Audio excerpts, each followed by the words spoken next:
अस्सलाम वालेकुम दोस्तों, हे मोटरवे जो हशर ॾिसो, ही सखर मोटरवे आहे। ही ॾिसो गर्भ लथा पिया आहिनि। ही मींहं जो कमाल आहे।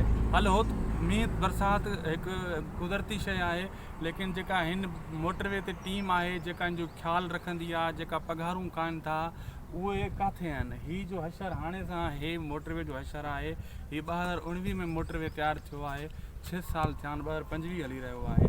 6 सालनि में ही हशर आहिनि। ही अॻिते तव्हां जिथे जिथे वेंदो सखर खां घोटकी ताईं जेको हीउ इलाइक़ो आहे मोटरवे जो, इहो ई हशर आहे। हिते जेका टीम आहे उहा पघारूं खाए थी।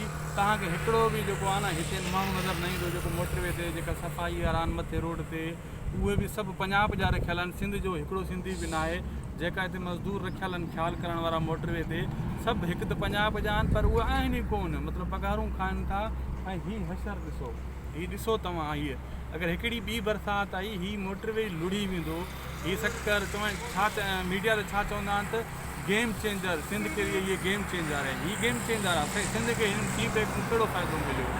हिकु त इन में सभु ड्यूटियूं बि पंजाब वारनि जूं। दोस्तों, हीउ जेको मोटरवे आहे न ख़स्ता हालत में। हक़ीक़त ॿुधो, सिंध खां जेको हिसो आहे किन ताईं पंजाब ताईं सिंध जो इलाइक़े में मोटरवे आहे, सॼो ख़स्ता हालत में आहे।